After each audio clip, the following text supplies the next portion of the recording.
This is We Bleed Orange and Black, the podcast for Halloween and horror lovers.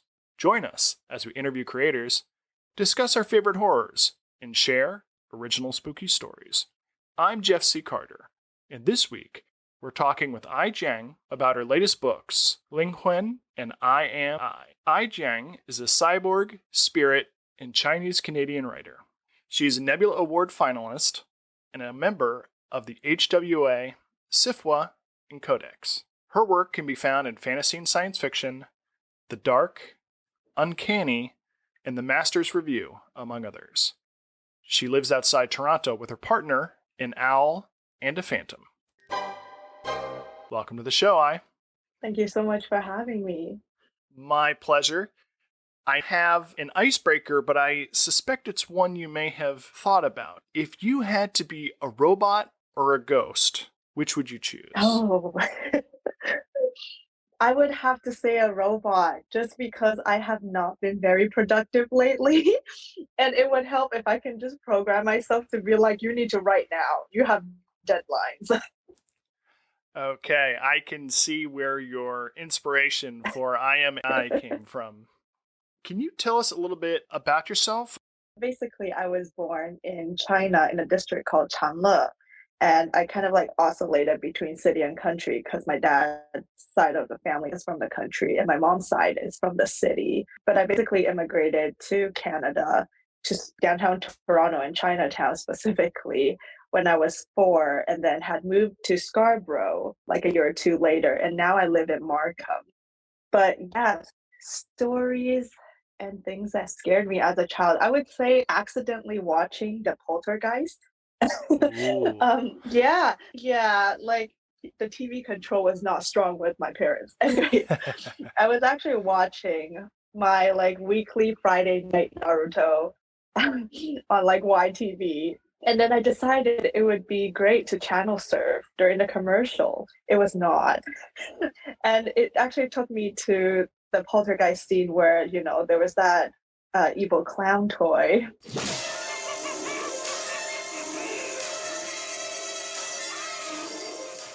And that like really scarred me. That whole sequence was really designed with a child's perspective. You know, shapes and shadows and little things that would play on the imagination that would freak out a child, and then kicked into overdrive with the evil clown toy. Wow. Yeah, strangling child. Sorry, content warning a little too late. But anyways. Spoilers for Poltergeist. This is a segue, but I gotta ask, who's your favorite character from Naruto? Oh, that's difficult. It kind of like changed as the series went on. I was just thinking about who my favorite character would be now, and I would say Rock Lee, just because he is so much hustle. Here is what I believe. There are 2 different kinds of ninja. Those like you who are born with talent and do not have to work at it.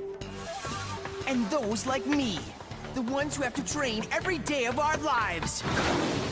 But I would definitely want to work as productively and smartly like Shikamaru, but I don't.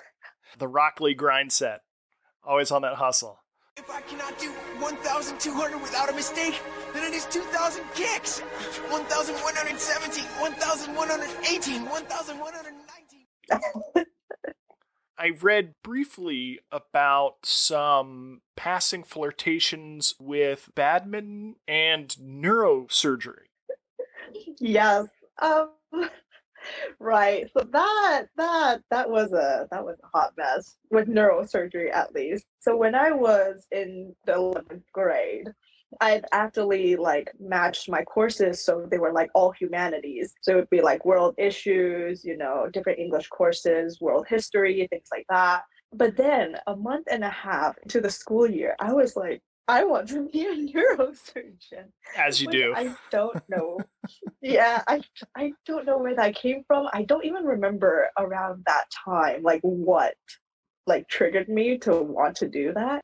But basically, I had somehow convinced my parents and convinced the guidance counselor that it was a good idea for me to switch into semestered math that was like 4 chapters ahead already, and also biology a month and a half into the school year. So I had to like learn 4 chapters of math and like catch up on 4 chapters of math all in 3 months, which did not go well. My grades were a hot mess at that time. Yeah, so that's what happened. And then I did go back to my original plan of studying English. Was it like slipping back into a warm bath as you put away all those advanced math and science textbooks? Where you're like, humanities. Yeah, it really was. It's like, when you suddenly want to go on an adventure away from home and you realize, ooh, maybe that wasn't the adventure I was looking You ran away to join the circus, and then you remembered, wait, I'm terrified of evil clown dolls. I want to go home. I hate you! You're gonna, I hate you! Yeah, very much so. I think what scares me away from those things, like in an educational setting, is like the fact that you have to memorize and regurgitate, and you're not just like learning for fun anymore, rather than just like study with the aims of acing a test and then forgetting everything after. So it's not the fact that you would have to take a scalpel to people's brains. You're cool with that. You know what? Like when I thought about it further, I was like, maybe I wouldn't be cool with it. I would love to carve up some brains, but all that book learning, man, what a drag. So you also had Olympic aspirations for badminton? I don't know where you're pulling up these information, but yeah.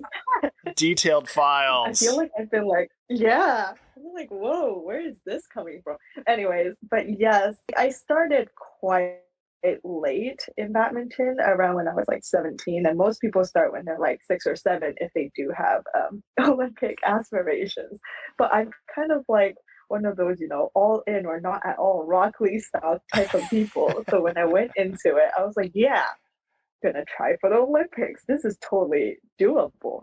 But then I forget, life and how expensive badminton is, and how much like physical strain and psychological strain it is, and the fact that you have to put hours and hours, and we just don't have like governmental support compared to like Asian countries that like actually pay players to do training. Whereas here you like can be semi-professional at best, or professional if you like have the money and time for it, right? Or sponsorship, which is like very rare unless you're a top. But yeah.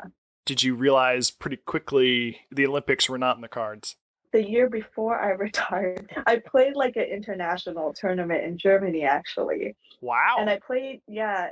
That's like the And with Olympics. my partner, we played. No, not really. Kind of. But I mean, we got totally trashed, but The fact that you got to play on an international stage is incredible.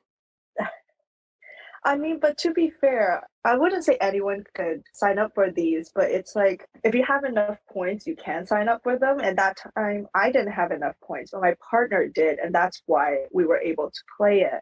But usually I would just do like national competitions and do like mediocrely.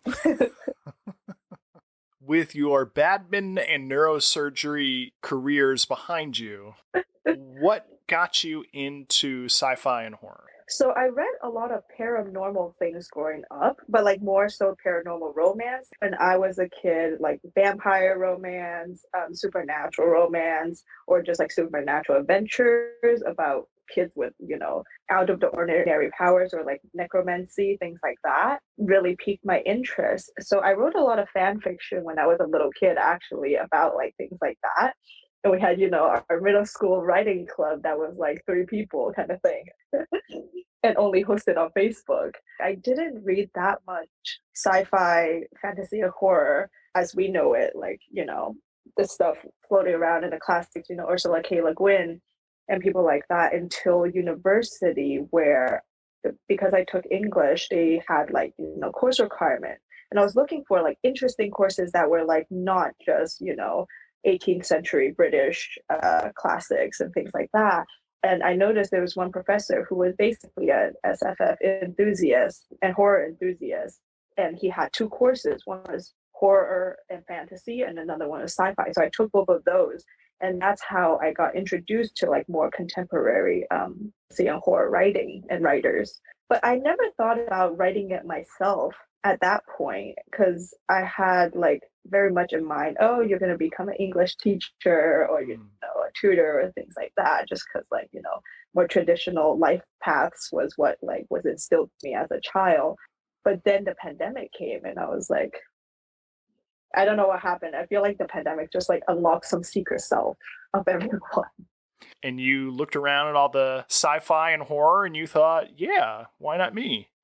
Yeah, it's because I did some writing in high school too. And I found that whenever I did writing, for me, it was very like self-exploratory, if that makes sense, but also for entertainment in a way. And during the pandemic, I did some ghostwriting, but it's like very soul-sucking work, at least the type I did. I won't go too much into it. But in comparison, writing like science fiction fantasy, it was like a lot more enjoyable, I think. But also it kind of helped me unpack the world and the people around me and kind of like explore it through a new lens. I have noticed that your writing is very emotional, and emotion has no genre, but there are some examples from horror and sci-fi that are more plot-based and sort of skim over the emotions or will only cherry pick emotions such as shock, horror, panic, things like that. I think for me, whenever I think about horror, I don't really think about it in the way that like a general public might think about horror, which I think should change because horror is like a very wide spectrum. But I kind of think of horror in the sense of like grief or like loneliness or like a lack of belonging, because to me, those were my greatest fears growing up, I would say, and not so much, serial killers or blood and things like that. I think a lot of people get inducted into horror, in the States anyway, through Stephen King or through slasher movies. And they might think of the external horrors or external threats. What I hope to see when I am reading or watching some kind of horror or sci-fi is that the creator puts some part of themselves into the story and they grapple with what scares me. What am I afraid of? So the fact that you got into this in college and you started immediately with the internal horror and then worked your way outward is very interesting and is probably one of the things that's helping to separate you from so many other people who grow up, reading Goosebumps or Stephen King and watching horror movies and thinking of serial killers and slashers and things like that. I feel like that is as good a segue as any to talk about LINGHUN.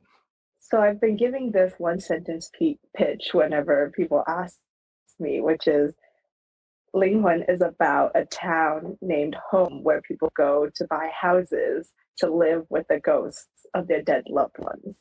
Perfect. Short and sweet. Can you tell us a little bit about the three main characters in LINGHUN? So Wen-Chi is a senior in high school who basically has moved to home with her family after her mother basically acquires a house from a distant relative.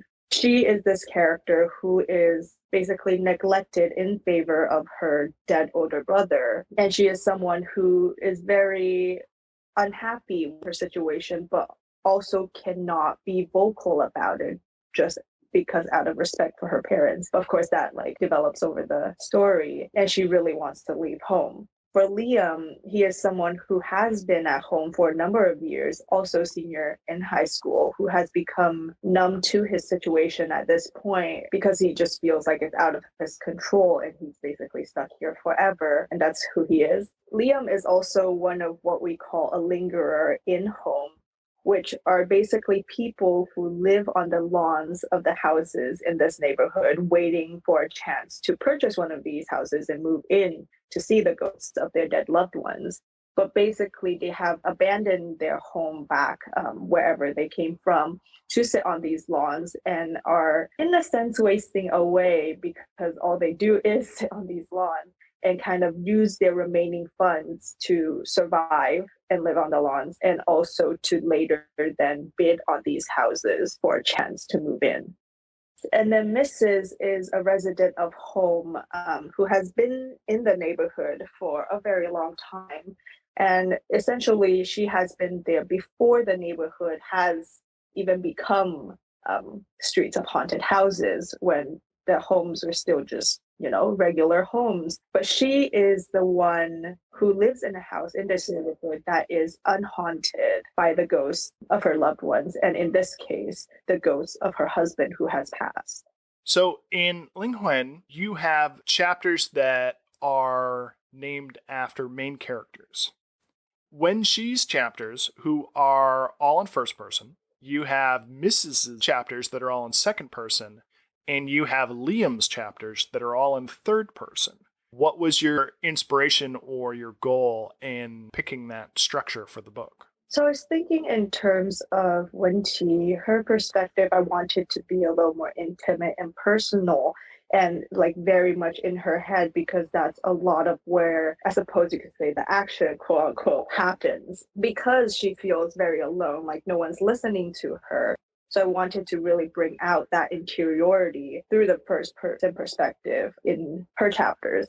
But then for Liam, he has been at in this very rather desolate place and static place where time isn't very mobile. So he's kind of like numb to all the things that have been happening at home, and like his parents' lack of attention on him, and even his own lack of attention to the world and himself, even though he kind of craves his old home, which becomes almost like a vague notion in a way to him until when she arrives, basically. So I wanted to use the third person to give us, the readers, this kind of like distance from him, the same way that he has a distance to himself and the world. And then for Mrs., oh, I love second person so much, but like I love writing her perspective the most because there's something like very insistent about her perspective. And I was trying to bring out the way that she looks at herself as not herself, as someone that has been created by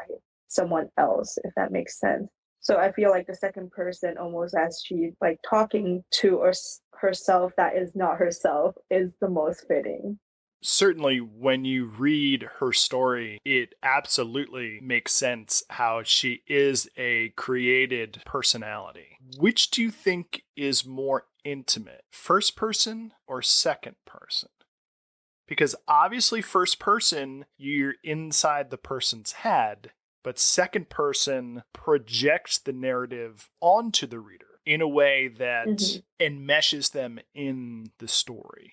I feel like there is something very uncomfortably intimate about second person. And I do wonder if there's like something about it that makes people shy away from it. But I do think that second person is a lot more psychological, I feel like, than first person. At least like it comes more naturally psychological. At least for me, when I'm writing in first person, it takes a little more effort to infuse subjectivity into like the observations or the descriptions, and like to include direct thoughts. But in terms of second person, it seems like everything is basically a direct thought, and everything feels very personal, very, very close, as though you are like thinking with like the second person's voice over in your head.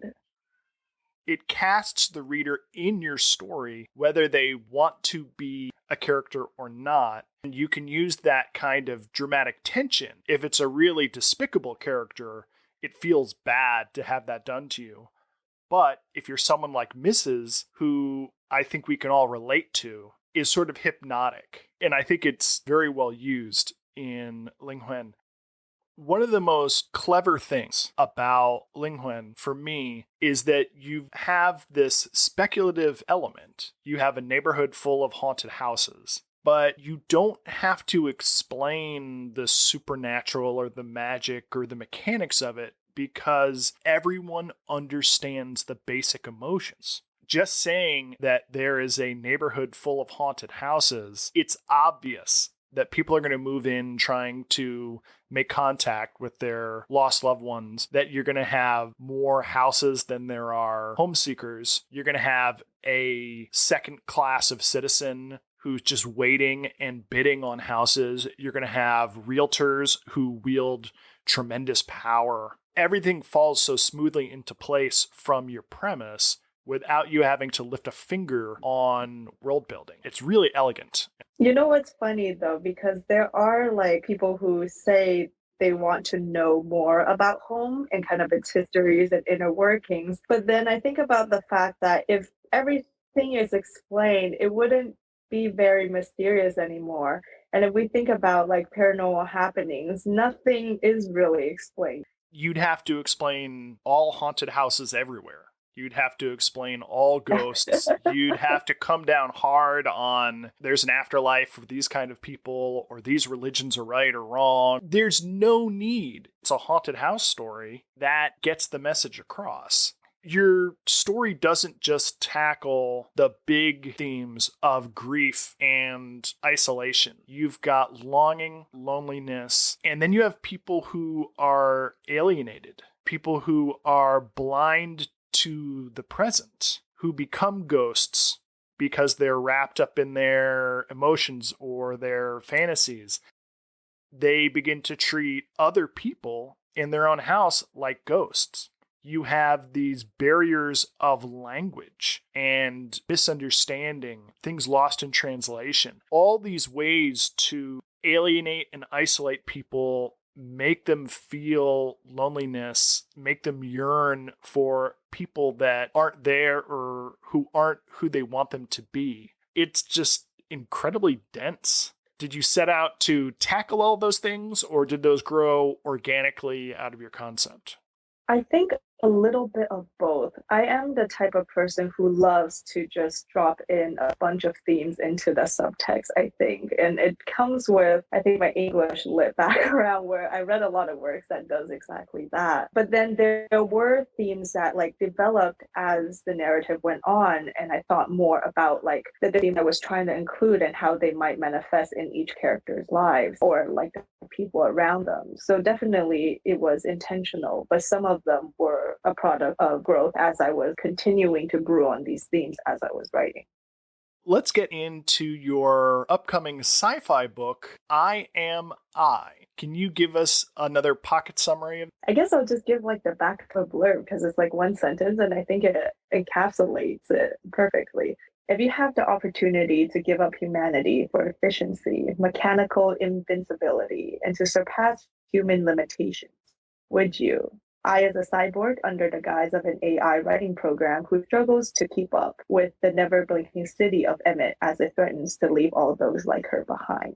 This book could not be more relevant, more prescient, more buzzworthy. Ugh, I don't even like saying that word, but there you have it.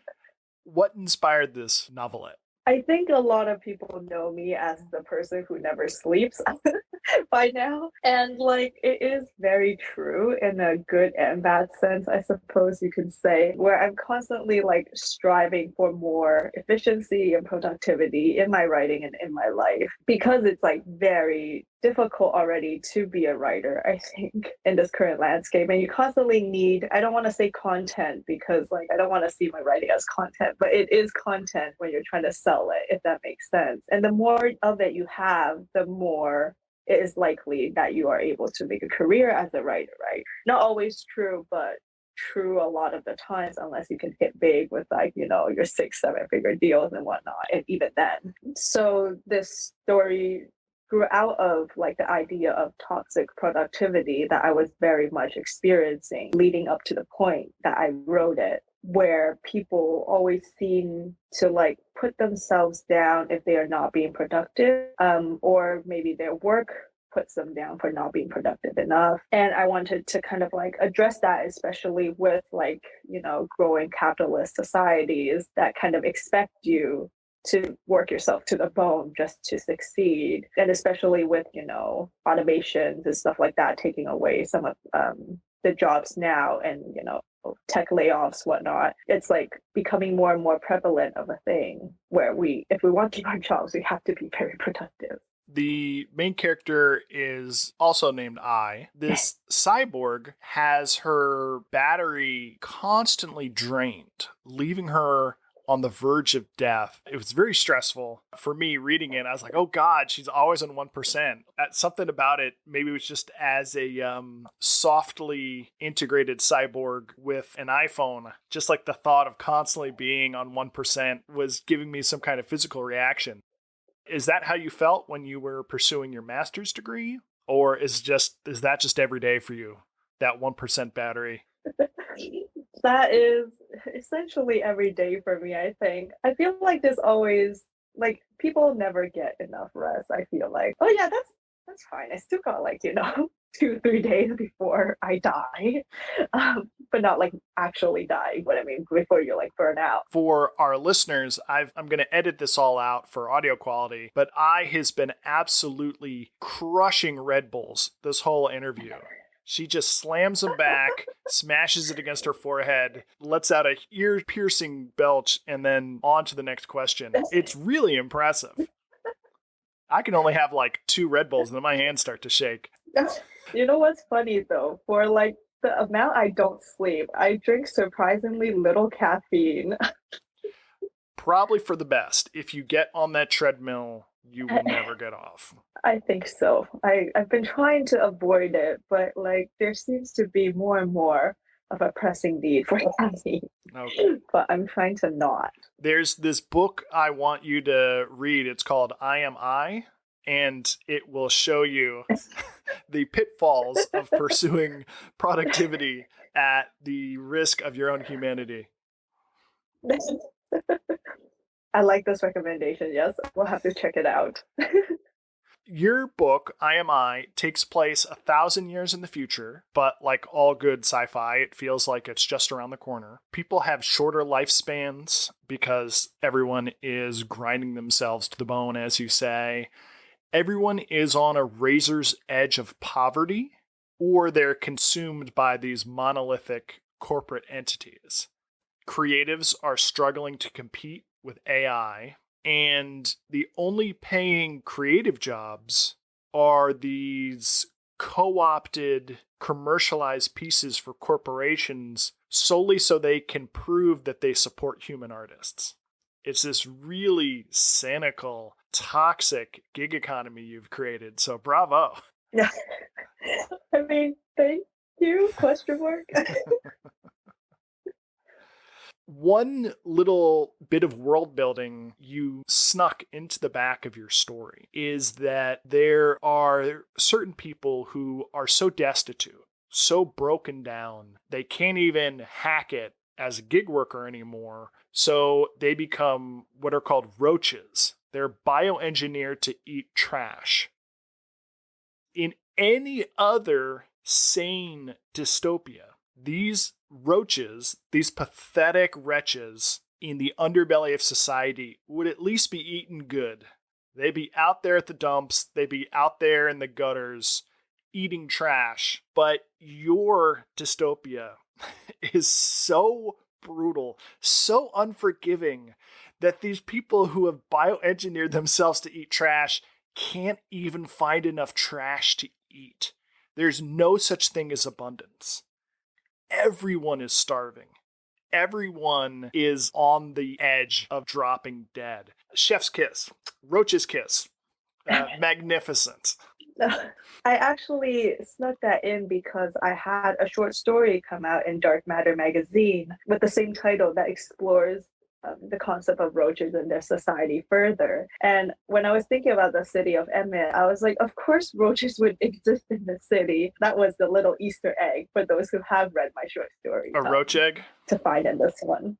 Oh. Last question regarding AI or I Am I. Do you have a Google alert set up for your name that is going insane with every article about AI?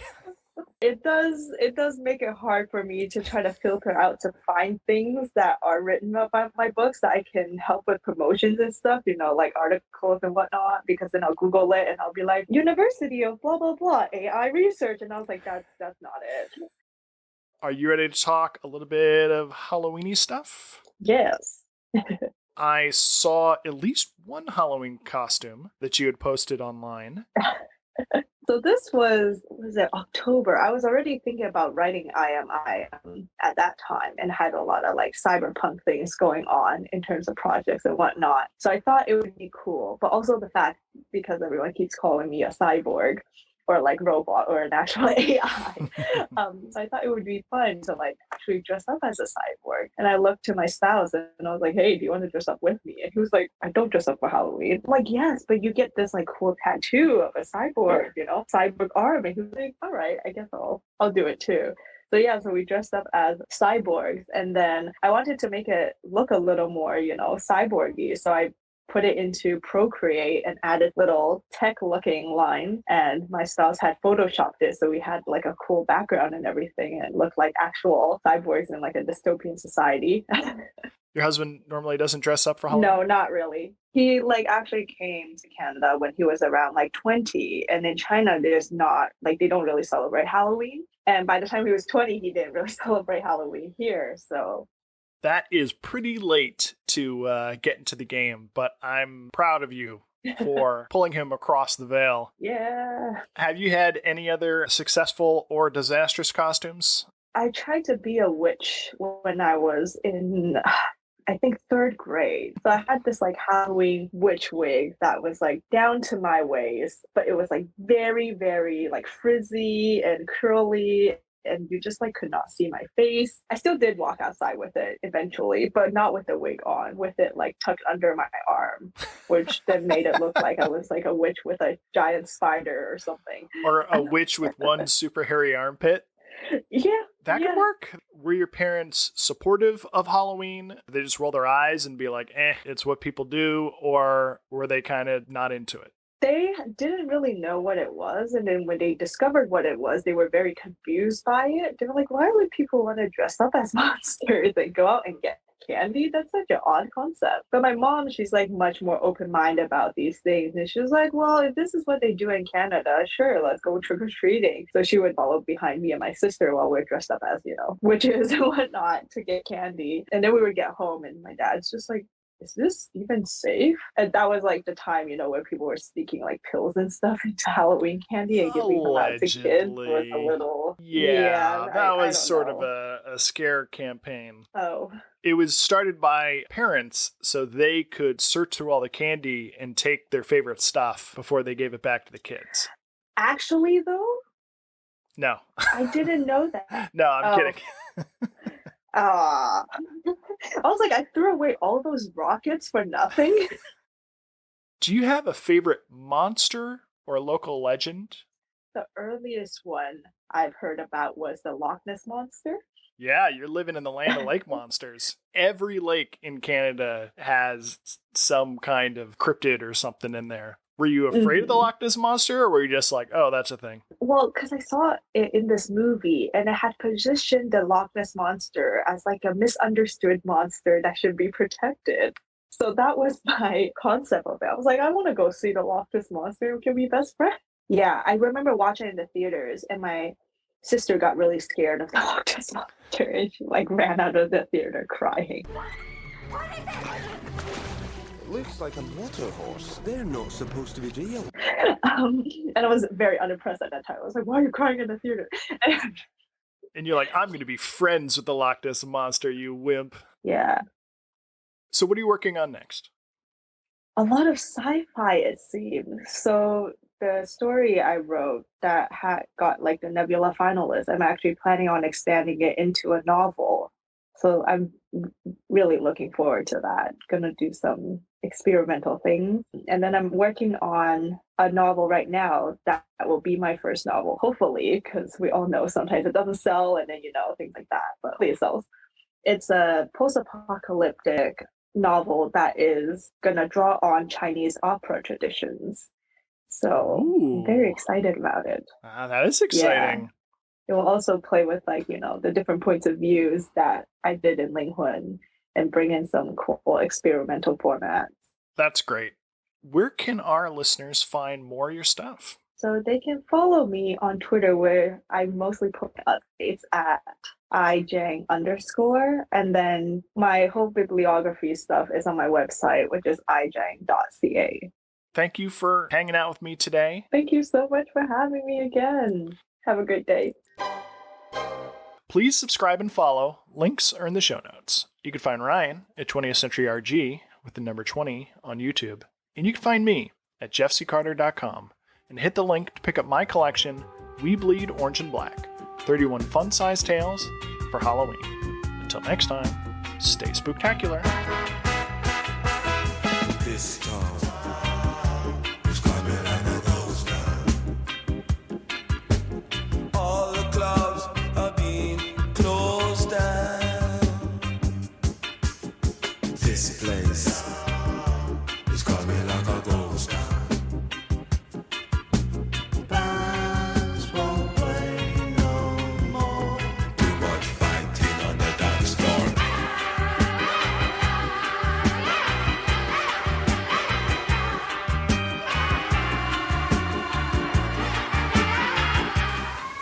Can you hear my cat screaming? Yeah. Every episode, I gotta cut it out. She's fine, by the way. She's just crazy.